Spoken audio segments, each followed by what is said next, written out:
Welcome to Aadya TV. నేను మీ journalist Arun. ఈరోజు మనం సంగారెడ్డి జిల్లాలోని ఒక మారుమూల ప్రాంతమైన ఒక గ్రామంలో ఉన్నాం. ఇక్కడ చాలామంది చూస్తున్నాం. ఇక్కడ రైతులు అయితే కనిపిస్తున్నారు, మళ్ళీ పెన్షన్దారులు కూడా కనిపిస్తున్నారు. అంటే వీళ్ళకు ప్రభుత్వం ఇస్తున్న హామీలు అన్ని నెరవేర్చిందా లేదా, ఇప్పుడు రైతు బంధువు పడ్డదా పడలేదా, మళ్ళీ అంటే రైతు రుణమాఫీ అయిందా లేదా అనే విషయం, 6 గ్యారంటీలు కూడా అమలు అయినాయా లేదా అనే విషయం కూడా అడిగి తెలుసుకునే ప్రయత్నం చేద్దాం. ఇప్పుడు మనకు సంబంధించి యూనివర్సిటీ స్టూడెంట్ జాను ఉన్నాడు. ఇక్కడ ఎక్కడ మరి ఏంటి గ్రూప్ 1 ఇంత హడావిడి నడుస్తుంది, గ్రూప్ 1 మెయిన్ ఎగ్జామ్ పెట్టద్దు అని చెప్పేసి విద్యార్థులు అంటున్నారు. ప్రభుత్వం మాత్రం వాళ్ళపైన లాఠీచార్జ్ చేస్తుంది. దాని మీద మీ అభిప్రాయం ఏంటి? అసలు ఈ గ్రూప్ 1 విషయంలో రేవంత్ రెడ్డి సర్కారు 100% విఫలమైపోయింది. కేవలం వాళ్ళ సొంత మనుషులకు పోస్టులు ఇవ్వడానికి మాత్రమే గ్రూప్ 1 నిర్వహిస్తున్నాడు. ఈరోజు విద్యార్థులు ఎంతో కష్టపడి 10 సంవత్సరాల నుంచి వాళ్ళు ప్రిపేర్ అవుతుంటే అశోక్ నగర్లో 5 రూపాయల భోజనం దీన్ని చదువుకుంటుంటే ఈరోజు సడన్గా నేను ఎగ్జామ్ పెడతా అంటే వాళ్ళు కష్టపడి చదువుకున్నది కూడా ఫలితం లేకుండా పోతుంది. ఎందుకంటే వాళ్ళ సొంత మనుషులకు గ్రూప్ 1 ఎగ్జామ్కు జీవో 29 తీసుకొచ్చిండు. జీవో 29 వల్ల ఎవరికి లాభం ఉంది? కేవలం రేవంత్ రెడ్డి యొక్క మనుషులకు మాత్రమే లాభం ఉంది. ఎంత విచిత్రం అంటే, ఒక విద్యార్థులు వచ్చి రోడ్డుపై అశోక్ నగర్ లైబ్రరీ దగ్గర ఎంత ధర్నాలు చేస్తుంటే పోలీసులతోటి ఒక కుక్కలు కొట్టినంత హీనంగా కొట్టుకుంటూ ఇప్పుడు స్టూడెంట్స్ రౌడీయిజంలాగా కొట్టిస్తున్నాడు రేవంత్ రెడ్డి. ఇప్పుడు తెలంగాణ మూమెంట్ కూడా మీరు అక్కడ యూనివర్సిటీలో ఉన్నారు, తెలంగాణ మూమెంట్లో మీరు ఆడనే చదువుకున్నారు. తెలంగాణ మూమెంట్లో ఇట్లనే ఉండేనా?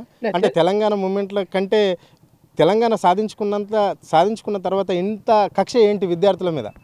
కేవలం ఇది రేవంత్ రెడ్డి సీమాంధ్రకు తొత్తుగా మారి చంద్రబాబు నాయుడు యొక్క గారి ఆదేశానుసారమే ఈ తెలంగాణ ప్రభుత్వాన్ని నడిపిస్తున్నాడు.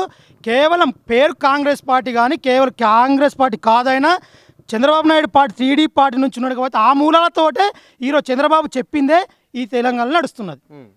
కాబట్టి ఈ రేవంత్ రెడ్డి దుర్మార్గమైన పాలన చేస్తూ స్టూడెంట్స్ పైన మేము కేవలం యూనివర్సిటీలో ఉన్నప్పుడు ఇంత ఘోరంగా ఏ రోజు కూడా మేము చూడలేము తెలంగాణ ఉద్యమంలో. కానీ ఇప్పుడు మాత్రం ఖచ్చితంగా స్టూడెంట్స్ని అణిచివేయాలి, మళ్ళీ సీమాంధ్రం తీసుకొచ్చి తెలంగాణలో పెట్టాలా, ఆ పరిపాలన సాగించాలని కోరుతున్న వ్యక్తి ఈ రేవంత్ రెడ్డి. అంటే ఓన్లీ అప్పుడు నిరుద్యోగులు విద్యార్థులే కాంగ్రెస్ పార్టీకి పట్టం కట్టారు, వాళ్ళ సహాయంతో మాత్రం అధికారంలోకి వచ్చినాము అని చెప్పిన రేవంత్ రెడ్డి మరి ఈరోజు అంత కక్ష సాధింపు చర్య ఎందుకు పాటుపడుతున్నాడు అనేది ఒక ప్రజలకు తెలవాల్సిన విషయం ఎంతైనా ఉంది. గతంలో కేసీఆర్ గారు ఉద్యోగాలు వేస్తలేడు అని చెప్పి ఇదే రాహుల్ గాంధీని తీసుకొచ్చి చిక్కడపల్లి లైబ్రరీ ముందు ధర్నా చేయించాడు ఈ రేవంత్ రెడ్డి గారు. మరి ఈరోజు రేవంత్ రెడ్డి గారు ఆ రోజు వచ్చి ధర్నా చేపించి మీకు అధికారంలోకి వస్తే ఉద్యోగాలు ఇస్తాము, అవి ఇస్తాం మాయమాటలు చెప్పి రాజ్యాంగాన్ని పట్టుకొని రాహుల్ గాంధీ దేశం మొత్తం తిరుగుతూ అదే రాజ్యాంగాన్ని ఈరోజు ఈ రేవంత్ రెడ్డి కూనదొక్కుతున్నాడు. రాజ్యాంగ ప్రకారం రావాల్సిన ఉద్యోగాలు రావడం లేదు. ఏం చేస్తుండ అంటే ఆయన అవసరం ఉన్నప్పుడు విద్యార్థులతో ఆడుకున్నాడు. ఇప్పుడు గద్దెకెక్కిన తర్వాత అవసరం అయిపోయింది, సీఎం సీట్ దొరికింది కాబట్టి ఎవడు పోతే నాకేంటి, నేను సంపాదించుకోవాలి, నీ 4.5 సంవత్సరాలు నేను సంపాదించుకుంటా, ఎవడు నాకేం అవసరం లేదు, ప్రజలు అవసరం లేదు, నేను చెప్పిన 6 గ్యారెంటీ నాకు అవసరం లేదు, నాకు సీట్ వచ్చింది నేను సంపాదించుకుంటా, అది ఒక్కటి తప్ప ఏమీ లేదు ఆయన చేయాల్సింది. మరి ఇప్పుడు మీరు రాస్తున్నారా గ్రూప్ 1 ఎగ్జామ్ రాస్తున్నారా? గ్రూప్ 1 ఎగ్జామ్ రాస్తున్నాం. అది రాసిన ఆ పోస్టు మన తెలంగాణ బిడ్డలకు రావు, అది వేరే రాష్ట్రాల వాళ్ళకే పోతాయి. అది కేవలం రాసిన పేరుకు మాత్రమే, మాకు ఉద్యోగాలు మాత్రం రావు. మరి ఇంతగానో విద్యార్థులను నిరుద్యోగులను హింసించడానికి ప్రధాన కారణాలు ఏంటి? కేవలం తెలంగాణ బిడ్డలకు ఉద్యోగాలు రానియొద్దు. తెలంగాణ బిడ్డలకు ఉద్యోగాలు వస్తే తెలివిపరులు అవుతారు, ప్రశ్నిస్తారు. అన్ని శాఖల్లో తెలంగాణ వాళ్ళు ఉంటే వాళ్ళకి ఇబ్బందులు అవుతాయి. కాబట్టి సీమాంధ్రాలో పెట్టుకుంటే ప్రతి పని కూడా రేవంత్ రెడ్డి గారికి సులువుగా తయారవుతుంది. అంటే ఇప్పుడు జాబ్ క్యాలెండర్ విషయం ఏంటి? గెలిచిన కొన్ని రోజులలోనే మాత్రం 2 లక్షల ఉద్యోగాలు ఇస్తా అని చెప్పేసి మేనిఫెస్టోలో పెట్టడం జరిగింది. అది అమలు అవుతుందా? ఇప్పటి వరకు గెలిచిన వెంటనే 6 నెలల్లో సంవత్సరంలో 2 లక్షల ఉద్యోగాలు ఇస్తాన్న మాట జూటా మాటలు మాట్లాడిన రేవంత్ రెడ్డి. ఎక్కడిచ్చినవు ఆయన ఉద్యోగాలు? ఏ నోటిఫికేషన్ ఇచ్చినావు? గ్రూప్ 2లోను గ్రూప్ 1లో 60 ఉద్యోగాలు కలిపినావు. అది గత ప్రభుత్వం ఇచ్చిన నోటిఫికేషనే. డిఎస్సి కూడా గత ప్రభుత్వం ఇచ్చిన నోటిఫికేషనే. నువ్వు డిఎస్సిలో కూడా ఎంతోమంది మెగా డిఎస్సి అన్నావు, మెగా 1 లక్షతోటి డిఎస్సి అన్నావు. ఎక్కడుందా నీ డిఎస్సి? ఎంతమందిని మోసం చేస్తున్నావు? 2 లక్షల ఉద్యోగాలు ఇస్తాను, నీ ఉద్యోగాలు ఎక్కడిచ్చిన ఉద్యోగాలు? కేసీఆర్ ఇచ్చిన ఉద్యోగాలను పట్టుకొని నేను ఇచ్చిన అంటే ఎవరికి పట్టిన పిల్లలు నేను ముద్దాడుతా అంటే ఎట్లనయ్యా? రేవంత్ రెడ్డి మార్చుకో, నీ పద్ధతి మార్చుకో, లేకపోతే ప్రజలు నీకు బుద్ధి చెప్తారు.